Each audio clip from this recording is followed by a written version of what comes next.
जब बात हो एक परफेक्ट आशियाने की तो बात होगी ओमेगा सिटी की।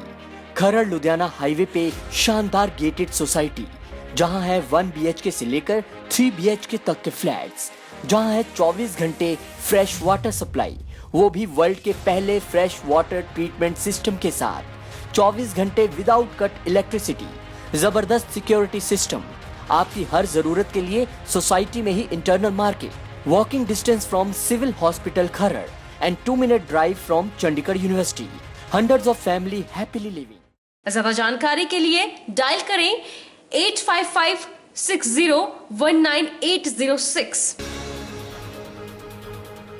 देश और प्रदेश में कोरोना संक्रमण के बढ़ते मामलों के बीच पांवटा साहिब नगर परिषद ने होला मोहल्ला मेला आयोजित करवाने का फैसला लिया है। आयोजित हुई बैठक में यह निर्णय लिया गया। हालांकि विपक्ष सहित स्वास्थ्य विभाग ने भी मेले के आयोजन के पक्ष में नहीं थे, लेकिन भाजपा समर्थित नगर परिषद मेला आयोजन करवाने पर उतारू है।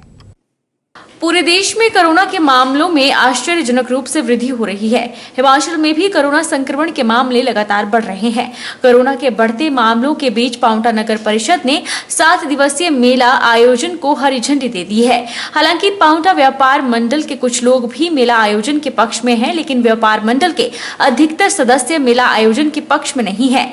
मेले को लेकर बैठक आयोजित हुई, जिसमें नगर परिषद के दोनों पक्षों के बीच तीखी नोकझोंक हुई। इस बीच बैठक में पहुंचे स्वास्थ्य विभाग के प्रतिनिधि ने भी ऐसे समय में मेले के आयोजन को अनुचित बताया, लेकिन नगर परिषद ने स्थानीय विधायक और ऊर्जा मंत्री सुखराम चौधरी की इच्छा का सम्मान रखते हुए मेले के आयोजन को उचित ठहराया। हालांकि नगर परिषद अध्यक्ष ने बताया कि मेले के दौरान कुश्ती और सांस्कृतिक संध्या का आयोजन नहीं किया जाएगा। नगर परिषद अध्यक्ष निर्मल कौर ने कहा कि मेले के दौरान कोविड-19 प्रोटोकॉल का पूरा ध्यान रखा जाएगा। आज 12 तारीख है। हमने बैठक स्पेशल इसलिए रखी हुई थी होली मेले को लेकर, और ये होली मेला होगा 30 मार्च से लेकर 5 अप्रैल तक। ये 7 दिनों का मेला रखा हुआ है हमने। इसमें कोई सांस्कृतिक कार्यक्रम और कुश्ती दंगल नहीं वर्ड है, तो मेले को करिए सिर्फ संगत आए उसमें दर्शन के लिए, और झूले और दुकानें ना लगाई जाए कोरोना के प्रिकॉशनरी मेजर्स को देखते हुए, क्योंकि बाहर से आएंगे इतने लोग, कौन टेस्ट कराएगा कौन नहीं कराएगा, उसके लिए अभी डिस्कशंस नहीं हुए, और we are already short of time, और टेंडर्स भी अभी हो गए। सर उन्होंने हेल्थ डिपार्टमेंट से KL भगत सर आए थे, वो हमारे काफ़ी सीनियर हैं। हेल्थ डिपार्टमेंट ने स्ट्रिक्टली बोला है कि उनको ऊपर से आदेश ये आया है, उनके जो हेड है CMO साहब ने, कि वो फेवर में नहीं है कि मेला हो। और मैं भी एज अ मेडिकल प्रोफेशनलिस्ट ये कह रहा हूँ कि मेला नहीं होना चाहिए। अगर मेला करना है तो संगत आए, दर्शन करे, और झूले और दुकानें ना हो। प्रगतिशील सेब बागवान सुरेंद्र जरेठ की तरकीब पुराने सेब बगीचे वाले बागवानों के लिए नई आशा की किरण लेकर आई है। पौधे पुराने होने के बाद उनके तने और जड़ सड़ने से सेब बागवान परेशान हो रहे थे। सुरेंद्र ऐसे पौधों के तनों को खुरचकर साफ करने के बाद सीमेंट करते हैं, जिससे पौधा फिर स्वस्थ होकर भरपूर फसल देने लगते हैं। उनकी इस नई तरकीब को अपनाकर कई बागवान अपने बेकार हुए बगीचों से लाखों की कमाई करने लगे हैं। हिमाचल प्रदेश की आर्थिकी में सेब का अहम योगदान है। ऊपरी क्षेत्र के सेब बागवान बगीचों से अच्छी कमाई कर रोजी चला रहे हैं, लेकिन बागवान सेब के पौधों में निश्चित अवधि पूर्ण होने के बाद जड़ और तना सड़न जैसी समस्या का सामना नहीं निकाल पा रहे थे। ऐसे में सेब के पौधे सूख कर मर जाते हैं और बागवानों को काफी नुकसान उठाना पड़ता है। लेकिन शिमला जिला के कुमारसेन उपमंडल की ओढ़ी निवासी प्रगतिशील सेब बागवान सुरेंद्र जरेठ ने इस समस्या का समाधान निकाल लिया है। कुछ वर्ष पूर्व सुरेंद्र ने तना सड़न रोग से ग्रसित अपने पुराने सेब बाग में एक आजमाइश आरंभ की। उन्होंने पौधे के सड़कर सूख रहे तनों को खुरच कर साफ किया और उसके बाद सड़े हुए खोखले स्थान पर सीमेंट, रेत और बजरी मिलाकर कंक्रीट और प्लास्टर किया। इससे सभी पौधों में आश्चर्यजनक परिवर्तन आया और फिर से पौधे स्वस्थ हुए। आज सेब के हर पौधे में से 10 से 12 पेटी सेब ले रहे हैं। कई अन्य बागवानों ने भी सुरेंद्र के बगीचे का दौरा कर उनके द्वारा अपनाए गए तरीकों का प्रयोग आरंभ किया है और उन्हें भी सफलता मिली है। पेड़ सड़े हुए ना, तो वो उसमें डाल के इसको छिलके उतार के ना सारा पहले सड़ा हुआ निकाल देना। सड़ा हुआ निकालने के बाद फिर इसमें सीमेंट भर दे, तो बहुत अच्छा रिजल्ट है। पूरा पेड़ दोबारा से दोबारा रिवाइव हो जाता है पेड़। एक किसान है बागवान सुरेंद्र नाम का जो ओडी के निवासी है, उन्होंने एक पुराना किसी से बगीचा खरीदा है और उसमें पेड़ जो है बिल्कुल ख़त्म हो चुके थे। तो उन्होंने जो पुराने पेड़ बिल्कुल सड़े थे, जो पेड़ सड़ रहे थे, उन्होंने उसके खुरच कर उसके अंदर तक निकाल कर उसमें रोड़ी और सीमेंट का मिश्रण करके उन्होंने उसमें एक पक्का लिपाई करके और पक्का बना दिया, और अब जो है उन्हीं पेड़ों से वो सेब ले रहे हैं। राजकीय अर्धराजकीय चालक परिचालक महासंघ जिला सिरमौर इकाई की बैठक नाहन में आयोजित की गई, जिसकी अध्यक्षता महासंघ के प्रदेश अध्यक्ष उमेश शर्मा ने की। इस दौरान विभिन्न सरकारी विभागों के चालकों की मांगों पर चर्चा की गई। महासंघ ने मांग की है कि सचिवालय के चालकों की तर्ज पर अन्य सरकारी विभागों के चालकों को भी वित्तीय लाभ और पदोन्नति दी जाए। महासंघ ने सरकार विभागों में टैक्सी प्रथा का महासंघ विरोध किया है, साथ ही कहा है कि इसे खत्म किया जाना चाहिए। इससे जहां एक और सरकार को बहुत चूना लग रहा है, वहीं इसकी जगह सरकारी वाहन लाकर बेरोजगार युवाओं को रोजगार दिया जा सकता है। दिव्यांग कल्याण संघ हिमाचल प्रदेश की बैठक दिव्यांग सामुदायिक भवन घुमारवीं में प्रधान तकदीर सिंह की अध्यक्षता में संपन्न हुई। बैठक में प्रदेश भर के दिव्यांगों ने भाग लिया, जिसमें दिव्यांगों को आ रही परेशानियों के ऊपर गहन चर्चा की गई। बैठक में मौजूद दिव्यांगों ने सरकार से गुहार लगाई कि दिव्यांगों के लिए स्वतंत्र राज्य दिव्यांग आयुक्त की जाए और उसके लिए पर्याप्त व्यवस्था भी की जाए। दिव्यांगों ने सरकार से गुहार लगाई है कि दिव्यांग अधिकार अधिनियम 2016 के सभी प्रावधानों को शीघ्रता से संबंधित विभागों में लागू कराया जाए। दिव्यांग आयुक्त की जो फाइल विभाग के पास काफी लंबे समय से पड़ी है, उसमें शीघ्र स्वीकृति प्रदान की जाए। दिव्यांगों के जिसने भी रोजगार के पद भर्तियां की जा रही है, वह वरिष्ठ के आधार पर स्पेशल सेल के माध्यम से भरी जाए।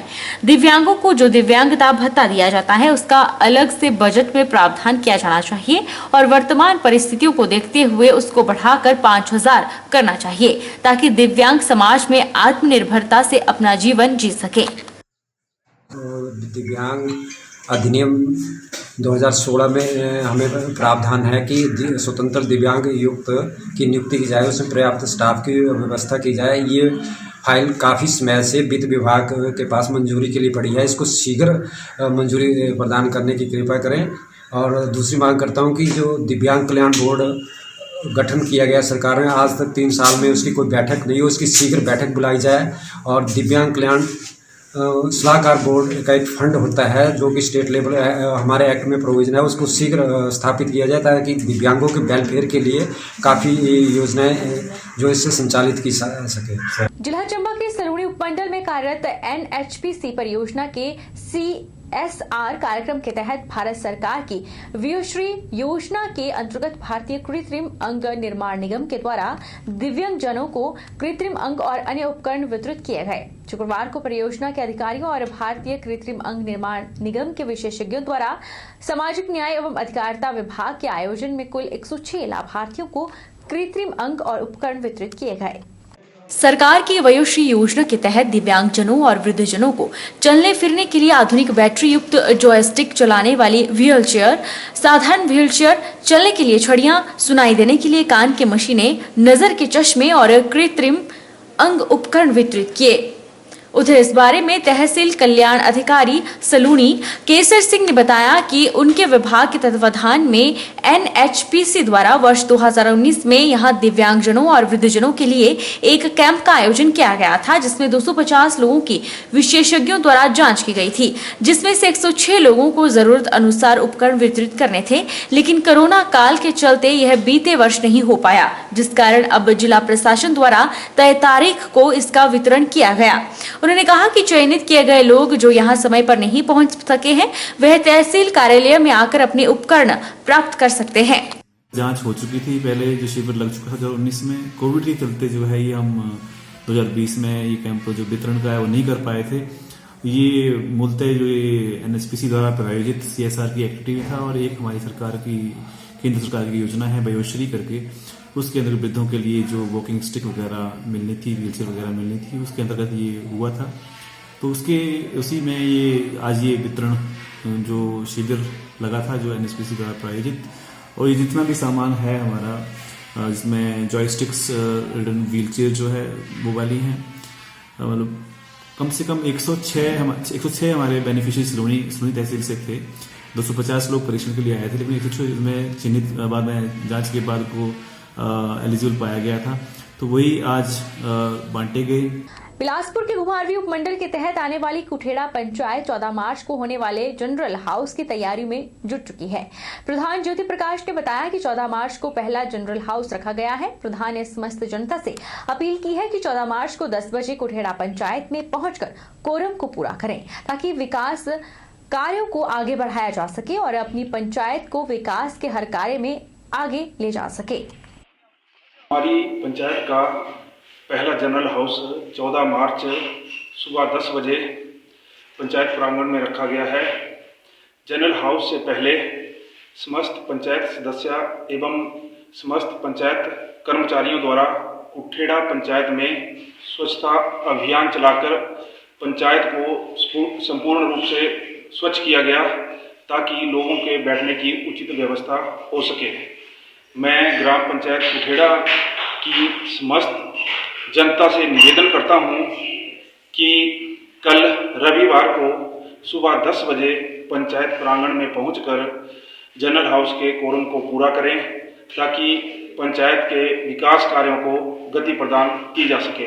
रुकेंगे एक छोटे से ब्रेक के लिए। ब्रेक के उस पार फौरन लौटेंगे, आप बने रहिए हमारे साथ। अरे चुप क्यों हो गए? माइक टेस्ट टेस्ट, भैया जी का माइक टेस्ट टेस्ट टेस्ट। आज का मैच तेरी बैटिंग का असली टेस्ट है। Test testing test test